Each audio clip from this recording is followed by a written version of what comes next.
Hello, dear. Please welcome to yet another episode of Mary M YouTube channel.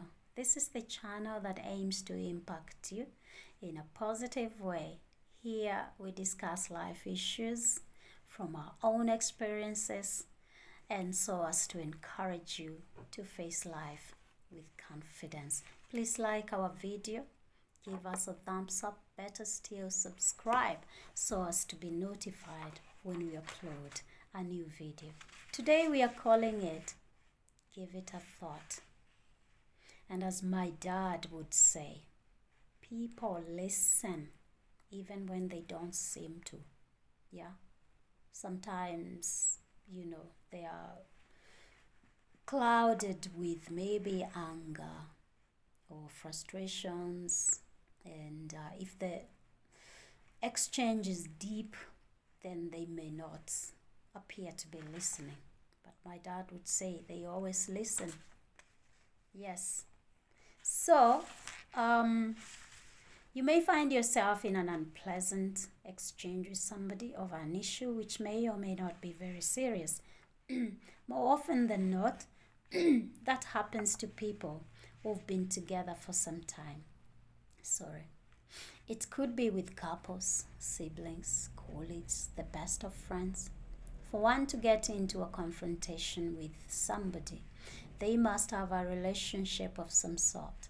And if they are complete strangers, then that would be probably on business interaction, which could be short term. But we want to focus more on the long term kind of relations and the kind of exchanges that transpire one too many times. These are altercations that could repeat themselves, Yeah, if you're close to somebody, it doesn't mean one unpleasant exchange is the end of it. Or you may find yourself again arguing on something quite different. So where I come from, we say mavia mengusuni maye mo kwangalanya. Kwangalanya, what a word. It appears so indigenous. Yeah, so to translate that, it means stones in one bag must rub into each other and create noise.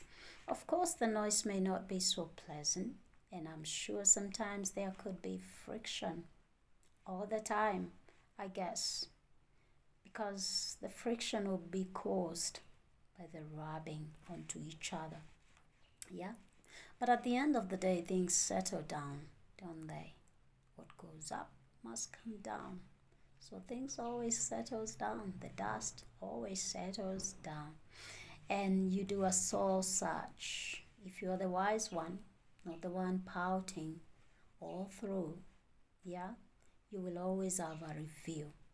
Reflect and rethink about the matter with freshness in your attitude. Attitude here. Attitude is key because attitude can make or break.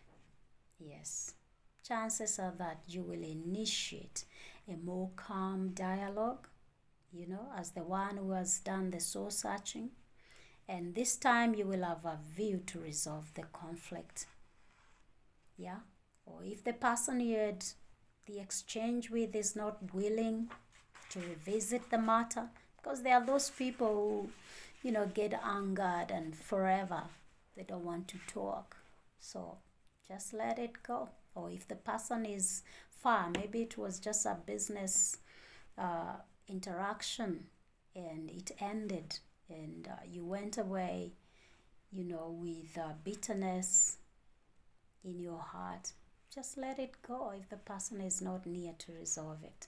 Let it go. You feel much better after that because you will realize what really transpired. Probably even on your side, what triggered that moment of an exchange, a bitter exchange with the person. So I have a story to share today, as always. When I bought my first car a few years ago, I was not very confident on the road. I couldn't drive on the highway. Actually, I used to have a driver. I should share this on another topic about having a driver as a first-time learner, especially if your environment is busy. a super highway, you got to be confident, super confident on the road. Yeah, because those trucks can really scare you, you know. So it had been a while since I drove, long distance. From home to work was not an issue. But long distance, like all day long doing rounds in the field, because that's what my work entailed. The role was basically field based. So yeah, I decided to enroll in a refresher course, uh, and I spoke with my trainer to do practicals only on the highway, like an hour before my work schedules would start at 8 o'clock in the morning. Yeah, it was to be just a 2 weeks course, but within the third day, there was a problem, an anticipated problem, which I could have avoided if I had, thought about it, like to tell my boss what I was up to, given the roles. Yeah, because the roles of my boss were similar to mine, just field based, promoting a new product and visiting customers like on a daily basis from a very wide range or region. Yeah, so traveling. I should have thought about that. So after the training, I found 8 missed calls on my phone. My immediate boss had something urgent to be addressed, and my phone was on silent mode.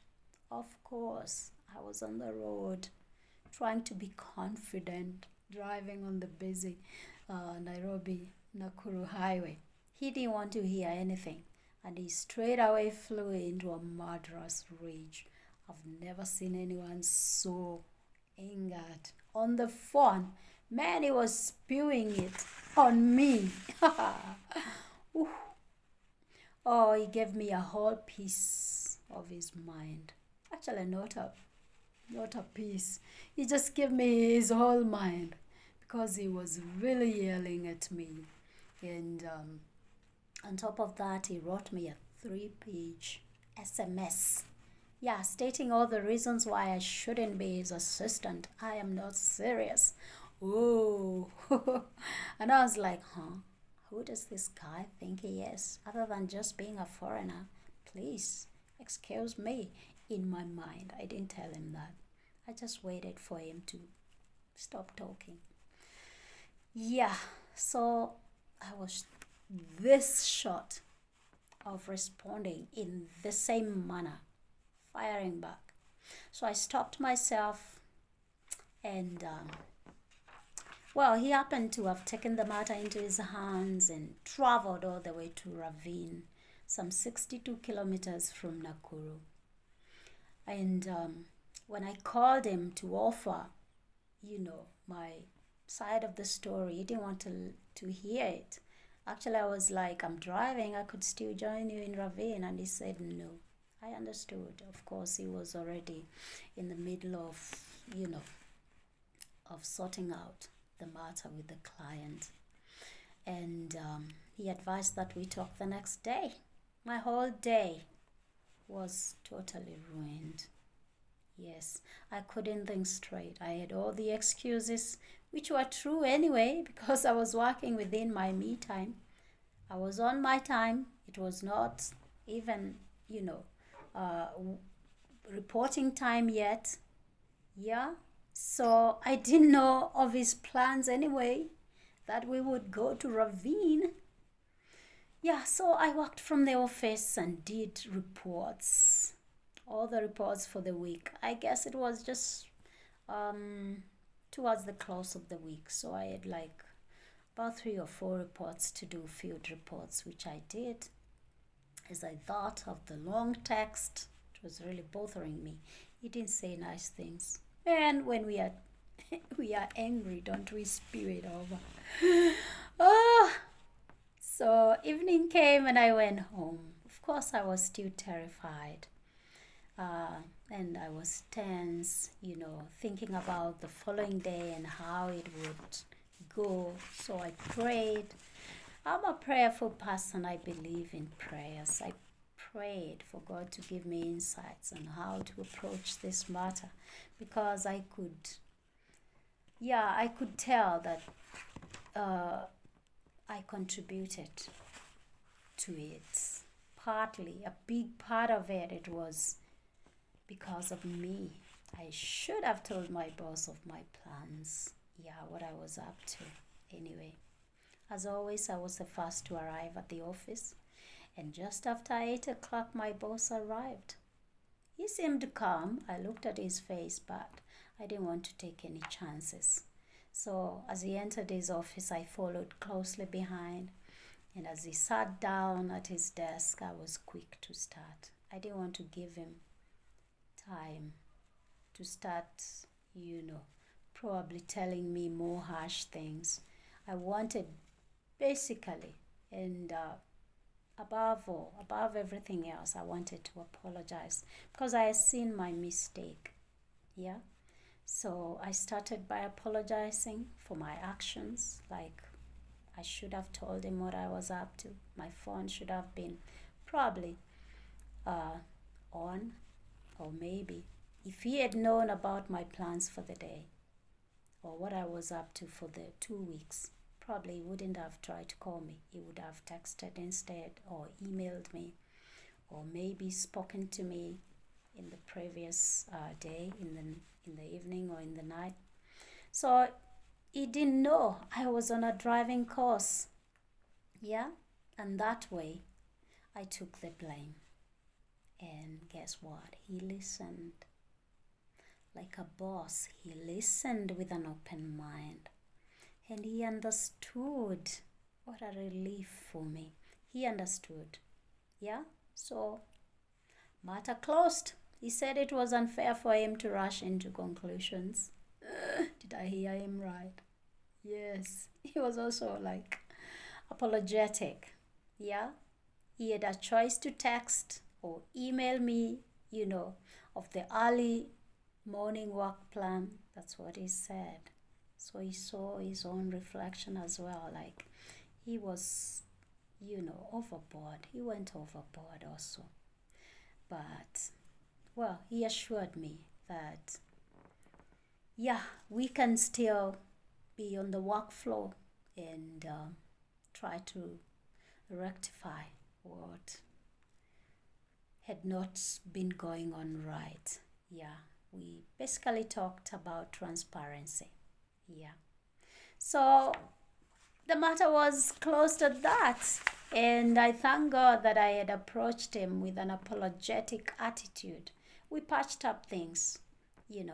I was still his assistant. And the workflow continued. It's like we never really argued. So, although he later left the company, we still maintained good relations. To date, I still, consult him on a few issues, and he's always very, very handy, very available for me to give me tips on how to sort out issues. Yeah? But I still think about what could have happened if I had returned the fire with fire. Yeah? Of course, I felt attacked. Yeah? And I was not to blame at first. That's what I thought. Yeah? But with 8 missed calls, even if it was an angel who was calling, they would be aggravated. The pressure. You can imagine the pressure building, giving someone 8 missed calls. Yeah, you are trying to call somebody and they are all missed calls, 8 of them. I mean, yeah, that was cause enough for, one to just give up on the person, or just be angered enough to talk bad things. Yeah. So hold on. You could be on the receiving end. And you couldn't do it even better if you do not acknowledge your part of the blame game. There are always 2 sides of the coin, the aggrieved and the aggravator. Yeah. So look at your actions. strictly without being too soft on your side. Yeah, like, ranking yourself as blameless. Yeah, and only when you acknowledge your own contribution to the fight will you be able to resolve it in a fair way. We are talking about fairness. Be fair. Yeah, live and let live, give and take. Two ways. There's always two sides of every matter. Yeah. So, what do you think of today's topic? Please share your version with us. Leave a comment and like our video. Subscribe to our channel to get notified when we upload a new video. As always, we are grateful, for your support. We are sending much love, and this is Mary YouTube channel, a channel that aims to impact you in a positive way. Thank you so much. Let's do this again. Bye-bye.